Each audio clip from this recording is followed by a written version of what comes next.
to The Hope Show, where we help other people exceed. I'm Jim Raffone, your host. The show is inspired by James E. Raffone, powered by Adapting Social, and brought to you today by Guzzo's Bakery and the Bagel Nook in Shrewsbury, New Jersey.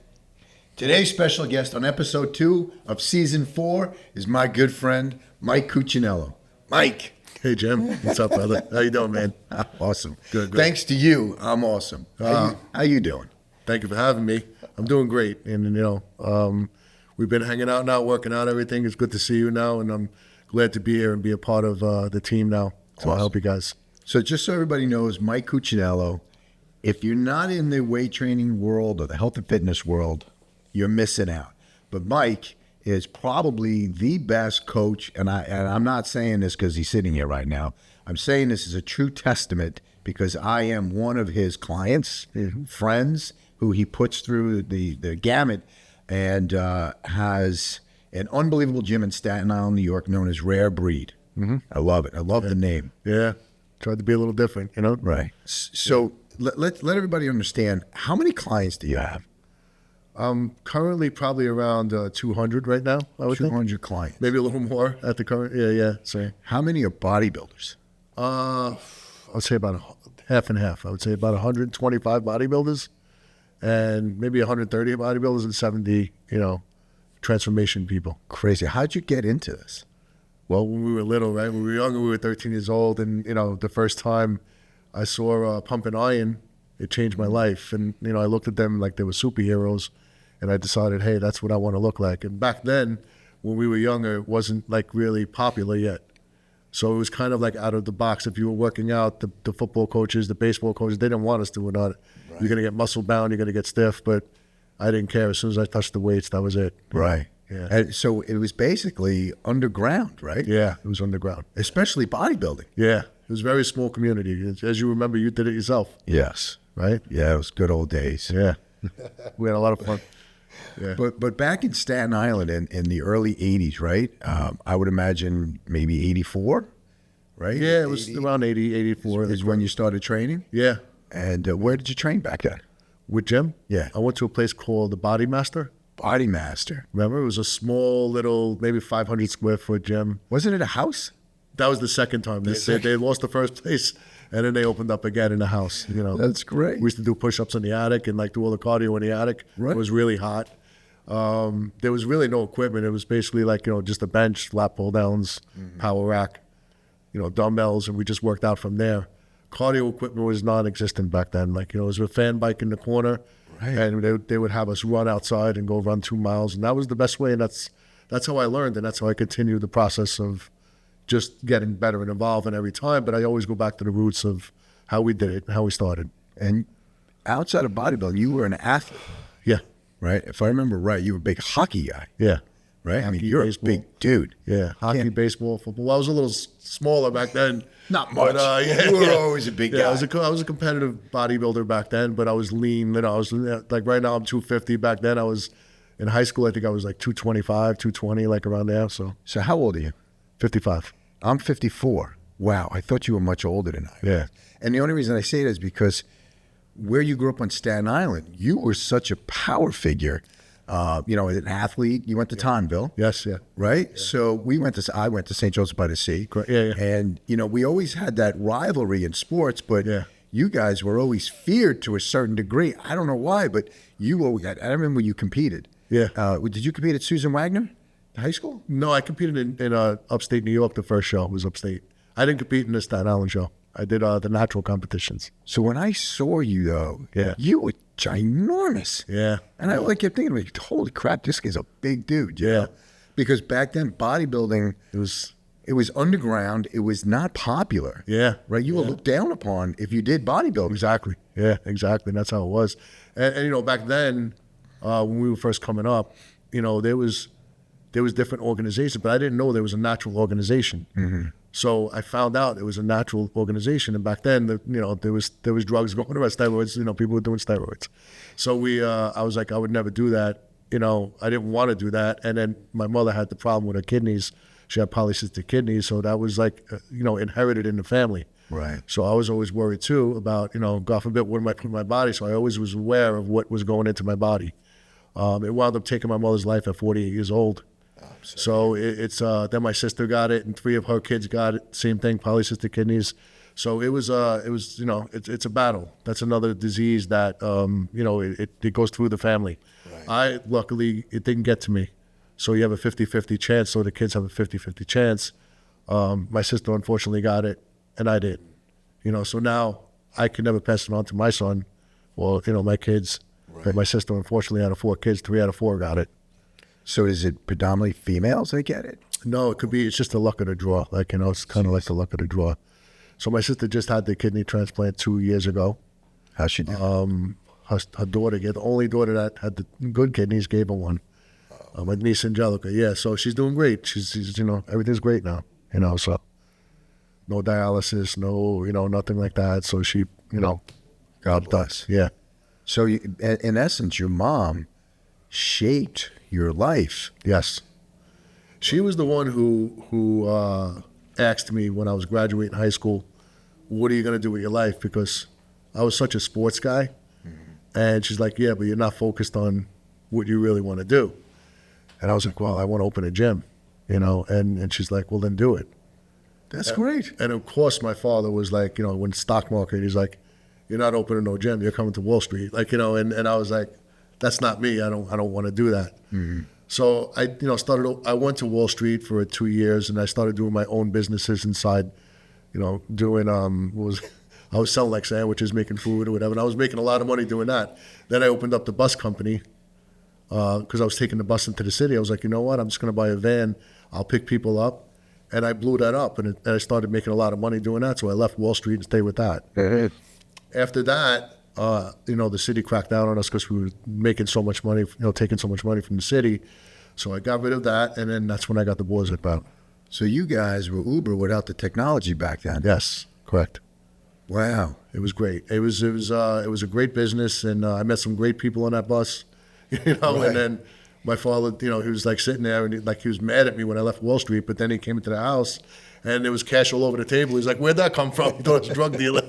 I says, "Oh, I got a bus company now." And then he was like, "Well, maybe we should get another one." And I was like, "No." I said, "One's good." And then I had a 12 passenger, then I went to 35, then I went to the 50 passenger. Right. So it was a good business for a while it lasted. Mm-hmm.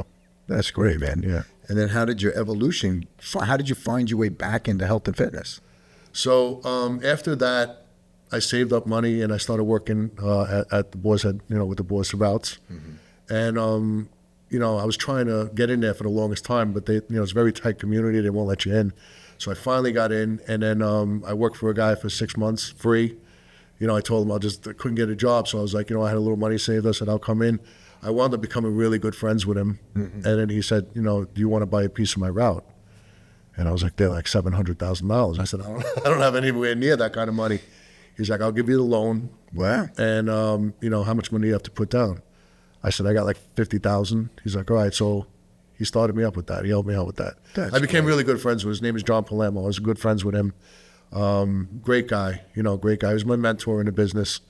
And then I did it for 17 years. But while I was doing that, I knew that the gym was what I really wanted to do, and I was still training people. I was still dieting people for shows. I stopped competing myself, but I was still doing this, still helping people. And then once I sold the Boys Route, I opened up my first gym, and then COVID hit. I lost it. Right. And then that was Powerhouse. That was Powerhouse. Yeah. Powerhouse in Staten Island. So I lost everything. I went bankrupt. Basically, everything was gone. And I was like sitting there, and what am I going to do now?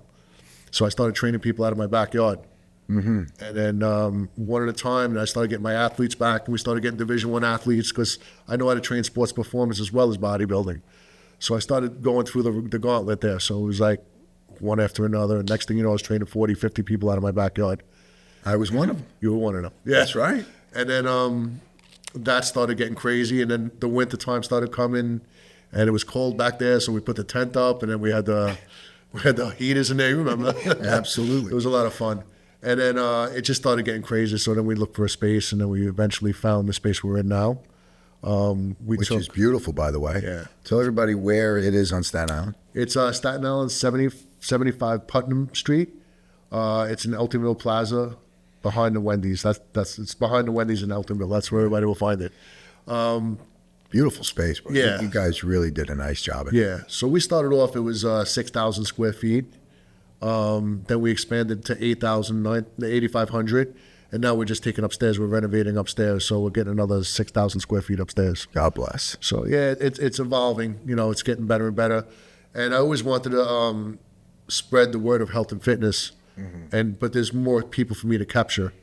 You know, so I was doing athletes and bodybuilders, but now we're helping everyday people, you know, get into the fitness and help them get stronger. And, you know, I mean, you see the people in there. They're all walks of life. Yeah. I don't want to pigeonhole Mike into just bodybuilding. Yeah. But, you know, we'll get to this, but Mike has brought back bodybuilding because I think it was almost over. Yeah, it was pretty much, it was dead. Right? It was Changed. dead. Yeah, it was dead. It went back to how it was in the beginning, you know, and now it's starting to evolve. And like I always stayed in a natural bodybuilding community. So, you know, people don't believe our people are natural. And we do transformations on people who are 55 years old and they go into a show, you know, and I don't even tell them to do a show. It's just that they evolve into a show. Seeing the before and afters and then seeing them live in your gym, the transformations are just incredible. And I'll speak again, a testimony. 7 weeks ago Wednesday, I was 257 when I went to see Mike after I had my heart surgery in February. And I said, listen, I got a 50-mile race I got to get to. I need your help.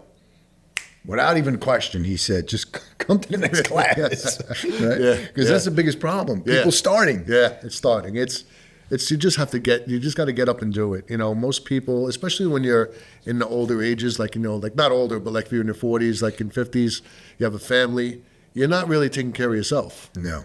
Right? Because you're so worried about everything else. But you need that 45 minutes, an hour a day to take care of yourself, you know, work out. It doesn't, you know, we go extreme. I mean, we train hard. But there's different levels to what we do. We have people from beginners to advanced in our groups. And we have 2 coaches in every group, and we watch out. We make sure everybody's running right. Yeah, it's great the way you have everybody rotate through. Yeah. And you guys are on top of everybody, not about the weight, but more about the form, which is more important because I have back issues. I got knee issues. Last thing I need to do is to get hurt. Right. So with you and Paulie there, no matter where I am, there's always somebody there to make sure we're doing it right, which is awesome. So and I got to give you kudos. I don't want to interrupt, but I got to finish the thought. I was 257. This morning, 237. Yeah, that's great. 20 pounds in 7 weeks. Yeah. So his program works. It's all about, you know, it's the training, but it's the nutrition, as we know. Like, you know, nutrition is very, very important. I've been studying this now for 35 years, nutrition. So, like, you know, like we were saying before, like if someone going down to 3, 4, 5% body fat, it's almost like you hear, like, that's impossible. If they start off at 25, you know, they won't believe that it's done that way, but it is. Right. It's just a matter of teaching people the right way how to eat, what to eat, the timing of the food, the supplements, how to take supplements, how to do your cardio. You know, right away people will start off and say, I got to lose weight. They'll go right to 45 minutes of cardio. Right. Right? They'll cut down all their carbs and it will work the first 2 weeks. Then all of a sudden it'll start to slow down, shut down. So you're basically killing your metabolism. As the metabolism is dying down slower and slower, they're like, oh, I got to do more cardio now. And they start doing more and you're slowing it down even more. Eventually you just get into a metabolic crash and then it's over. So, do you find when you meet clients for the first time and you're having that sit-down assessment that they're picking what they find to be the easiest from different fads and then combining them? Yeah, so a lot of times, you know, with social media now and everything, people are just listening to what they see, you know, and not really going to the experts. Like, you know, like there's people who just blur things out online or just regurgitate what they see. 90% of it's all wrong. Right. I mean, if you think about it, Jim, it goes back to the same things that we always did, right? The foods, the proteins, the macros that we ate, protein, carbs, and fats. Everybody's different how the ratios go. Everybody's different how the cardio goes. But there's no tricks. There's no, like, you know, tricks to it. What's going on now is people are selling things. They're selling, like, you know, like anything else in the world. It's just they're selling you a dream. Right. And then you fall into the traps. Take this pill, you'll lose 10 pounds. Do this program, you lose 20 pounds. Do this in a chair and you lose weight. You know, any exercise is great, but if you really want the expert, like the people, you have to study the person that you're hiring. You just don't hire somebody because of social media. You know, because because they're an influencer. yeah, they're influencers. Now, like, you know, there's coaches like myself that have been around for 35 years. We studied everything in and out. Then you get someone who's 25 years old, who's in great shape, and you're looking at that, and they're selling you a dream. They're selling you, but they really don't know what they're doing. You know, it's just, you know, you got to find the right people. You know, You do, and that's why you're here. Yeah. You know, I do consider you a very good friend. Yeah. But you're here because of the Hope Show. Help other people exceed. Yeah. And I want to help you. I want to help Rare Breed because I'll never forget when I needed somebody, you were there for me. Yeah. Right. And I firmly believe that we are on this planet. We are here to give back to each other. And I firmly believe that we all benefit more so internally. Absolutely. As well as externally. So Rare Breed on Staten Island. And and you also do online. Yes, yes. How can people reach you online? So you can go to my Instagram. It's Rare Breed X Bodies, and then you can send me an inbox there, and then we can send you out information on how to get started. It's a whole program, you know, and then we'll set you up. And I trust Mike enough. So Jar of Hope has a race team for all of you who know about Jar of Hope, the charity that we started for terminally ill children, has built this incredible race club. And now I'm happy to say that Mike is mentoring 25 of our runners who are going to participate in the Run Disney Marathon weekend coming up in January. Well, it's January of 26, but nonetheless, they need to start now. Yes. Because that's a big event. Right. And you're counseling 25 of our teammates. Yeah, we're going to try to get everybody in the best shape of their life before they get there. So you don't have to be just a bodybuilder. No. It's. I would rather work with people who are not bodybuilders sometimes, like, you know, because you watch the transformation and you watch their journey. That journey is so special. The guy who is on diabetes on medication, you come off the medication. The guy who's on heart medication, he's coming off his heart medication. And then they send that to me. There's nothing better than that. Right. So to me, like, the stage is, you know, it's great and all, but I'd rather change someone's life where they could actually, like, utilize, like, the tools that we're giving them. Right. On everyday purposes, you know, not just the stage where it's only 10 minutes, you know. It's all great, but in the end, it's about changing a life. You know? Yeah. And you've changed my life because you give me the ability to do what I do so I can help my son at the end of the day. Well, that's the overall goal from day one when we met, you know, years ago. I mean, when we found out, I remember the phone call, and, you know, I was like, you know, when I heard that phone call, I was like, you know, as a friend, you're like, what can right away? The first thing is like, what can we do? Right. You know, what do we have to do? You know, and watching your journey, what you're doing every day, you know how I feel about that. Like, you know, it's a friendship, you know, and you don't want to see your friends do the best they can. So I always said whatever we could do, and now we have a community at Rare Breed where we could expand this, like, you know. Right. I'm excited. Yeah. And conversely, right, Facebook and social media is very powerful, but that power could be used for good and it could be used for evil sometimes. And some people do use it for evil. Yeah. But watching you with your son, Yeah. I got to commend you. It's heartwarming. I'm even like tearing up just thinking about it. Seeing you interact with your son and being a great father, Yeah. a great dad. That's our number one job, right? Like, look what you're doing, right? That's our number one job. So when you have a kid, everything else comes second, Right. right? So our number one job as a father is to protect our kids and do what we have to do. But so many people take that for granted. Yeah. Like your son is clearly the apple didn't fall far.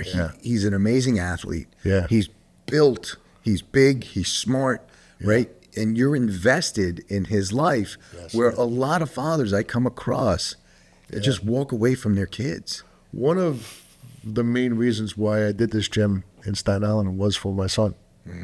Because I'm right around the corner from it, like, at all times, and I'll be able to spend all that time. Like, we go around once, right? So we have to do. And again, like I said, that's our number one job.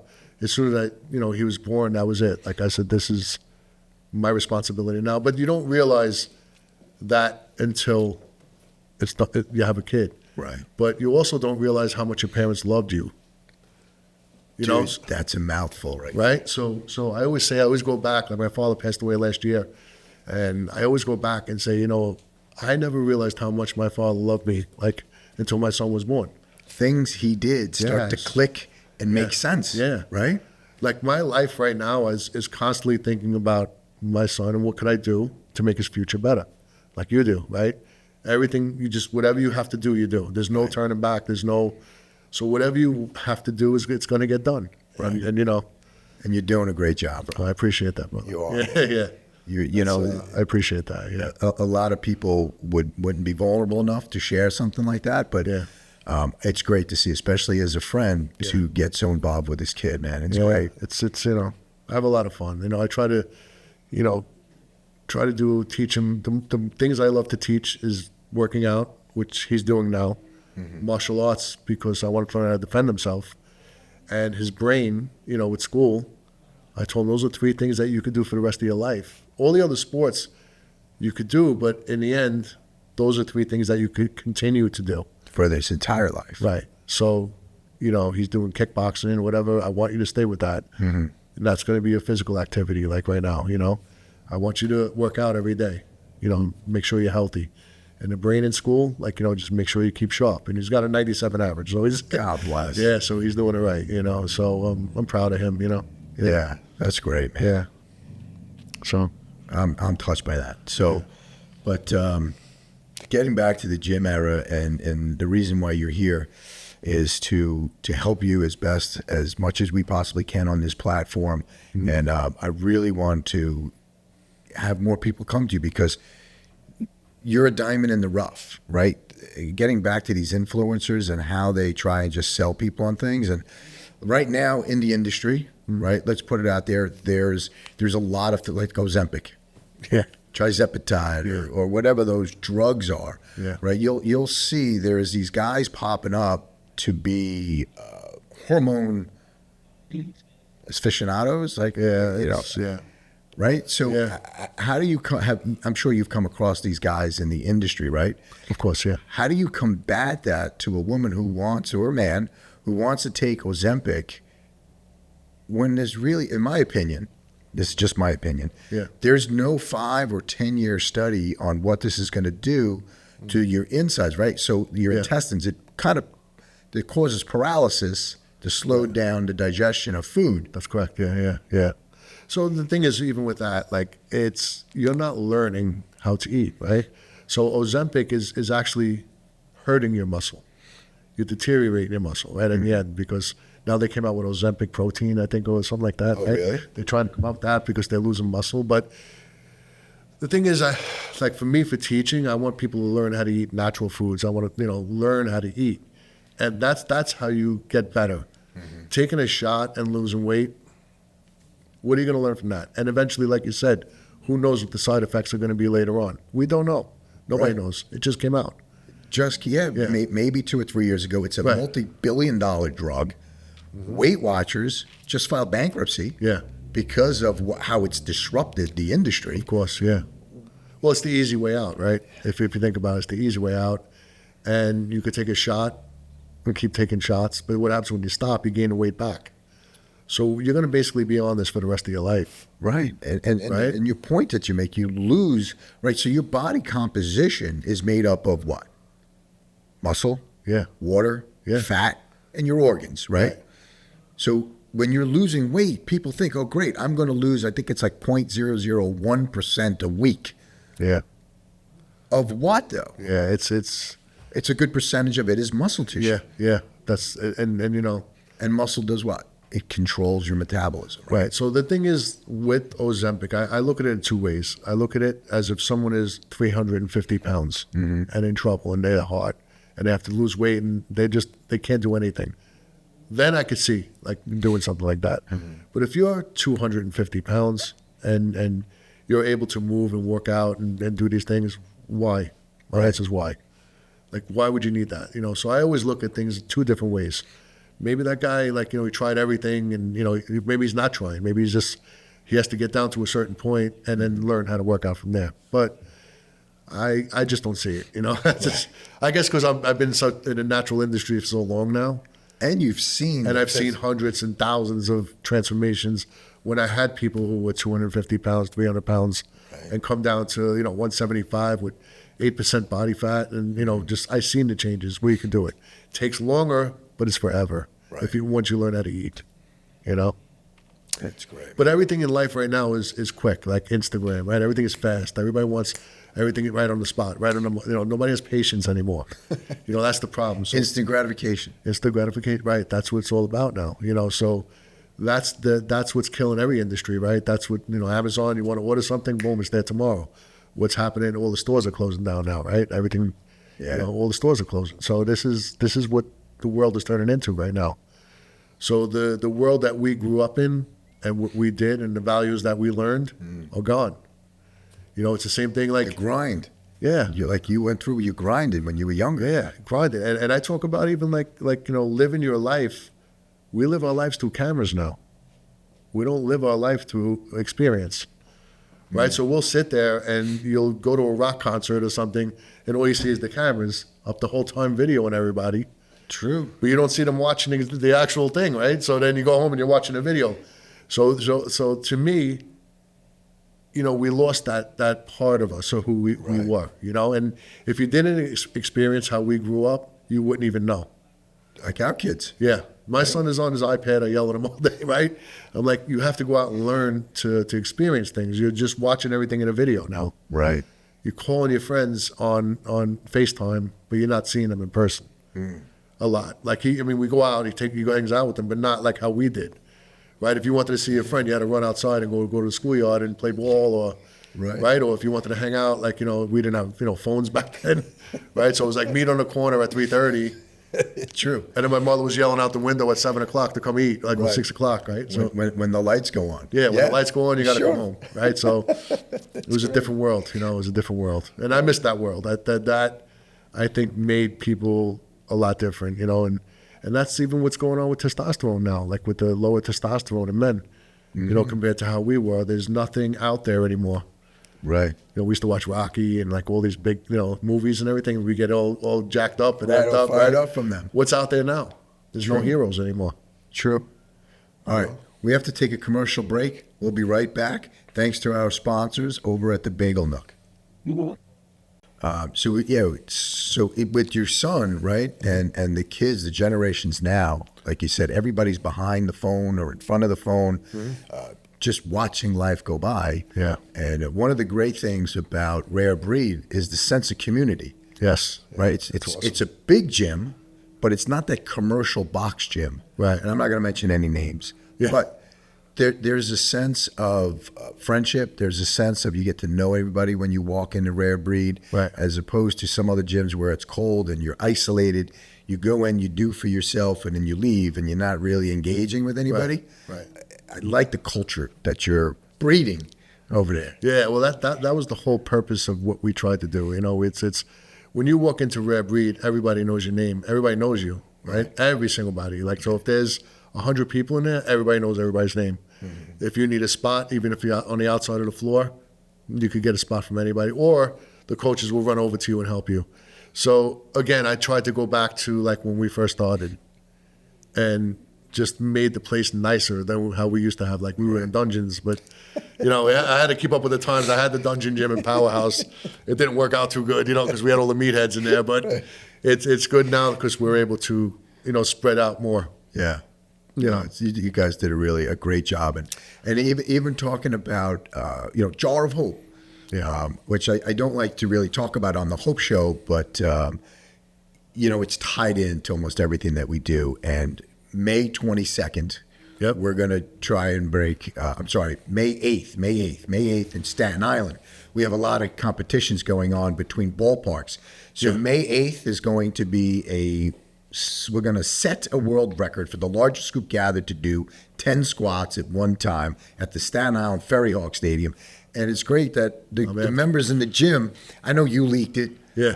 I don't talk about it, but Mike knows that we're hosting this event, and everybody's asking me how they could be a part of it, right? Yeah. So that's one thing about the community. Once they always out to help, right? Like, and if I ask them, 1,000% of the time they're going to come, 100% of the time, So I think we're going to get a really big crowd out of the gym. So it'll be good. We'll be there to back you guys whatever we could do, I don't know if your son will be in school that day. I think there's something going on with schools that they're off. Yeah. Especially on Staten Island. Yeah. And, it'd be great if we can have your son. I'll get him down there. Yeah, we'll take him out, take him out early or whatever. James, you'll be there, and the reason we're doing squats, right? You took part. Powerhouse took part of when we did the push-ups. Yes, yeah. Now it's squats. Yeah, Dude, that was awesome. Yeah. So the reason why we changed, one, I kind of closed the books on the push-up event when we went to Mount Everest, and we set a world record doing push-ups at the highest altitude ever. But now we moved to squats because people see my son and they think, oh, that kid's not sick. Yeah. Oh, your son looks great. Yeah. They don't realize he still has a terminal illness. Right. And he's in a chair now full time. Right. So I want people to engage and understand the first milestone in Duchenne muscular dystrophy is they lose the ability to stand. Right. Where we take it for granted. We squat every day, getting up and out of a chair, going to a gym, doing what we have to do. So I appreciate you guys coming out and being a part of it. We'll always back you up, Jim. It's one thing. Our friendship goes back, 40 years maybe. So time. It's Staten Island's a very close community. Close knit, and we all know each other. So that's another advantage we have is if we send a word and say we need help, they'll come. And especially in the gym in Rare Breed, it's that community. It's those people. And I know they'll show up. Yeah, I'm looking forward to it. Yeah, of course. So now that we're talking about my son, right? Mm-hmm. And you do amazing things. And have you ever worked in an environment with kids with a disability like my son, or a bodily issue like my son? I never did. No. But I did work with kids, a lot.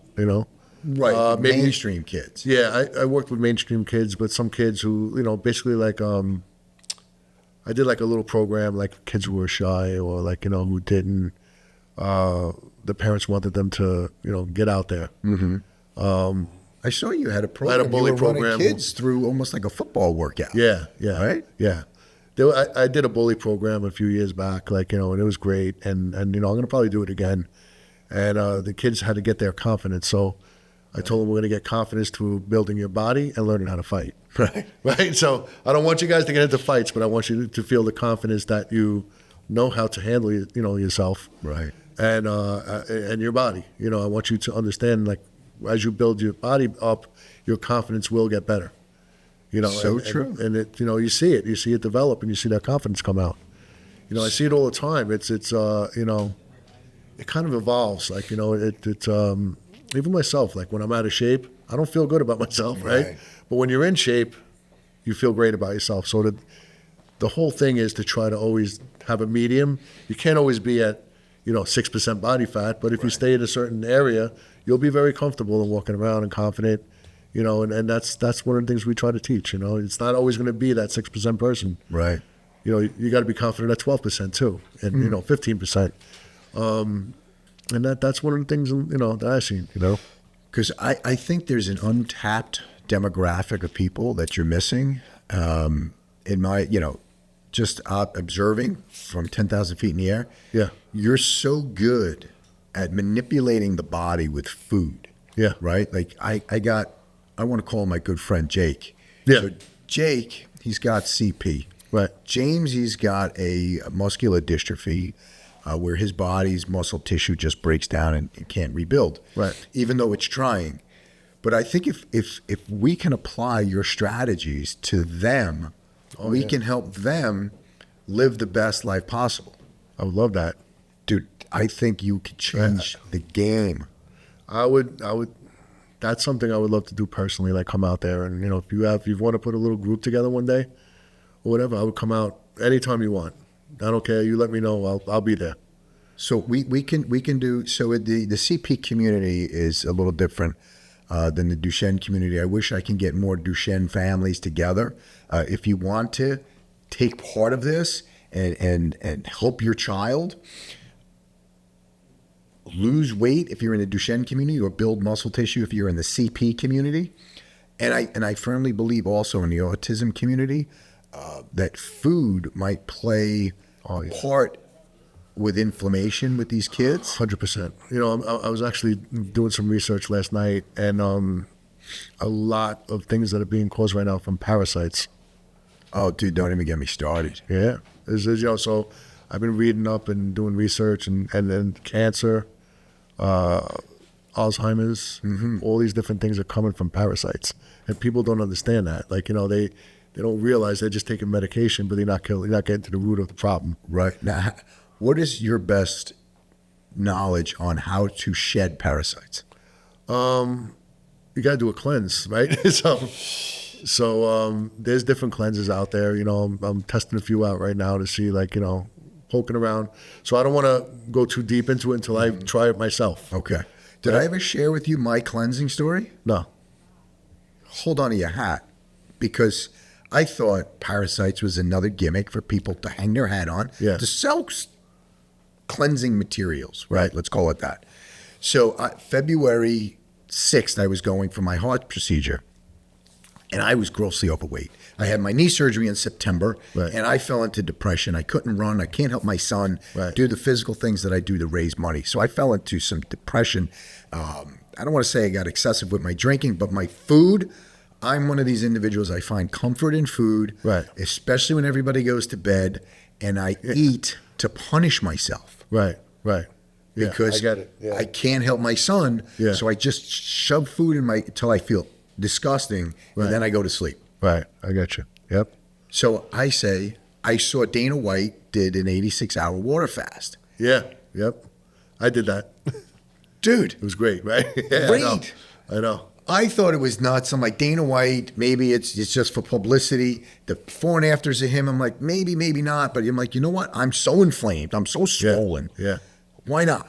And it might help with my heart, because if I have less inflammation in my heart, the better the procedure is going to be. And my recovery time, because I know May, I'm going to be running a 50-mile race to raise money for my son in the Duchenne community.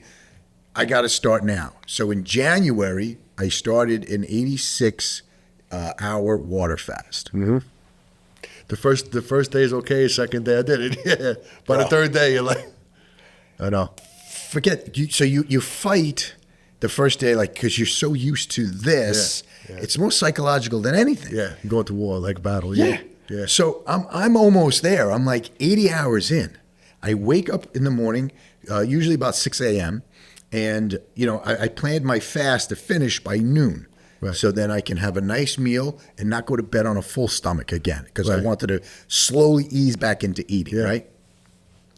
Bro, I'm in the bathroom, and if you've ever blown your nose and you just feel like you didn't clean your face well enough, right? So I'm there, and I'm like, oh, maybe it's my beard, maybe that. So I look in the mirror, and I see like a white thing under my nose, and I'm looking, and I'm taking a towel, and it's not coming off. Long story short. All of a sudden, as I'm looking in the mirror, I saw whatever it was move. Yeah, I saw that. Yeah, I see that. Yeah. I wish I had my camera of all times, because I'm always with my camera, as we talked about everybody these days. Yeah. I was so in awe and disgusted and shocked that as I start pulling on this thing, and I'm pulling, and then I took again, and I'm pulling, and the more I pulled, the more I'm like, what the hell is this? Yeah. And then all of a sudden, it just broke free, and it was like, there was this, I don't know what, it had teeth, and it had something in its mouth, and I'm like, oh my God, I dropped it in the sink, and I turned the water on real fast. Yeah, you get scared of it. Dude, I should have filmed it. It's crazy, bro. I'm telling you. Now, rewind, for years, I'm having insane headaches. From the brain fog, headaches. From the front of my eyebrow, around my head till back here. Yeah. I thought it was the gross eating. I thought it was the alcohol. I thought my sugar level was out of whack. I would get bloody noses out of nowhere. Yep. I was hospitalized. Yeah. 2 separate occasions for 5 days with migraines or headaches. Yeah, that's what I'm reading about now. They thought the way the doctors were around me when I was on the gurney, it was almost as if they were treating me like a drug addict. Yes. Because they were giving me drugs like morphine. Yeah. And the pain wasn't going away. What it is. That's what the whole thing. It's like they're giving you all these different things, but they're not getting to what really they don't want to. A lot of times, right? Because they're making money off that. But they gave me a CAT scan. Yeah. They see nothing. It's crazy. How does a parasite? It's crazy. It had to be a ringworm, I would imagine, because it was white from what I then started Googling shit. Yeah. See that thing with teeth? Dude. Yeah. It was nuts. I have not had a headache ever since. Nope. Yeah. but then again, I'm training with you and I feel great. I'm down 20 pounds. I have not had a nosebleed since. And, you know, when I went to Everest in 22, I don't know if I picked it up from there or through commercials and sales. It's pork, the other white meat. Well, here's the thing. I was just going to tell you that. So there's a little trick you could do. It's crazy what you can see. If you take pork and you put soda on it, all the worms come out of the top. You see them like actually come out. You know, so I seen that and I was like, oh man, like, you know, it's like. And we eat that without even realizing if you have sushi, like, you know, all the foods we eat, if you put everything under a lens and look, you will see everything pretty much we eat has some kind of parasites in there, some kind of, it's disgusting. But, you know, I'm looking, so the stuff I was looking at is ivermectin right now and probenzacide, right? And methylene. Joe Rogan spoke about that, yeah, and right? methylene blue, yeah. So those three things are supposed to kill all the worms in your body. So I'm trying it right now. I'm doing it right now myself. Right now you're taking ivermectin? Yeah, yeah. Somebody prescribed it for you? No, I bought it. You bought it online. can buy it over the counter? Yeah, you can buy it online, yeah. Wow, and methylene blue. Methylene blue, yeah. So a lot of people know that as a gene dye, because that's how it was sold or used. Yeah. What are the health benefits of methylene blue? It helps restore the mitochondria, like, you know, so people with Alzheimer's, so once it gets in there, it just restores, it starts restoring, and it's proven now. You know, they're finding it really good. So I'm experimenting with that right now, too. We'll see how that goes. Wow. It sharpens up your brain a little bit, right? You feel better? Yeah, I do feel better, yeah. So I'm very curious about this stuff going on with Parasite Cleanse, like, because I was, the research, what I was watching, you know, I was doing a course on it. They opened up a cancer tumor, and when they opened it up, it was full of worms.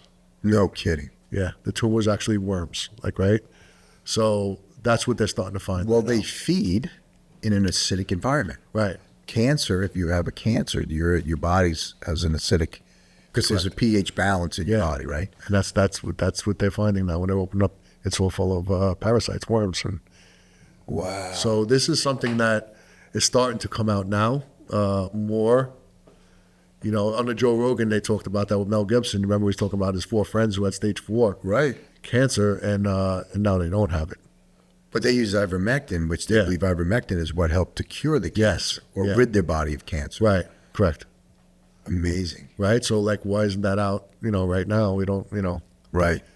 A lot of money involved, right? So there is a lot of money involved in curing cancer, the research for cancer. But it's starting to come out now, you know, more or less, like, you know. So I was on YouTube, actually, and, like, when I was looking up the cleanse, like, you know, the Parasite Cleanse, this one lady was showing that, and they were showing the tumors, and they were opening them up in the doctor's office, and just a pile of worms came out of it. That's crazy. Yeah.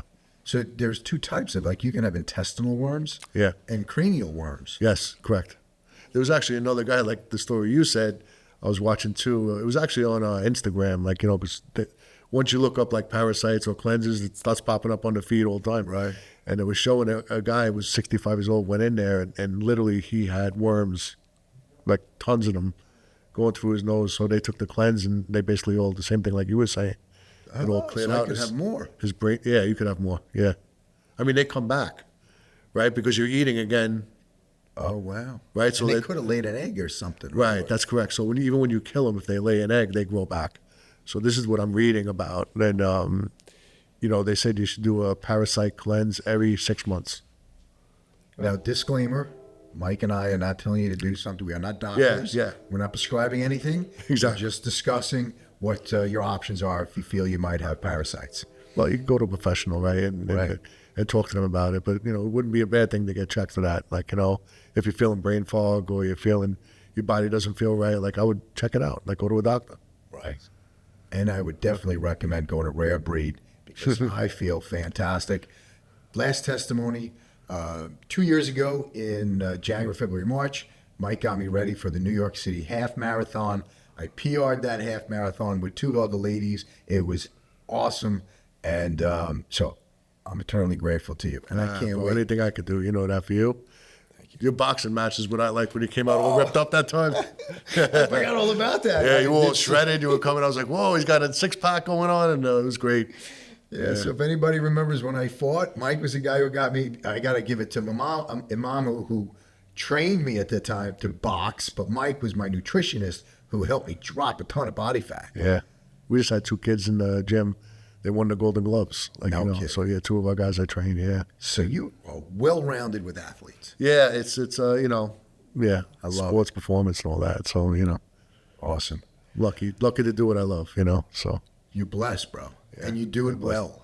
Well, I keep studying and keep trying to push, and I'm doing it for 35 years, so I experimented everything. It's not like I just came.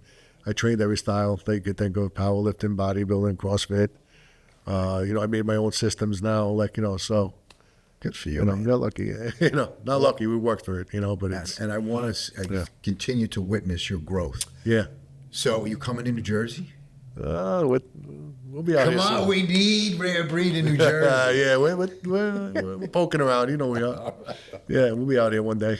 I love it. Yeah. Thanks for coming out, bro. Appreciate you, brother. And anything we could do for you, Jim, I appreciate you're my that. buddy before anything. You know what I mean? So Thank got your back.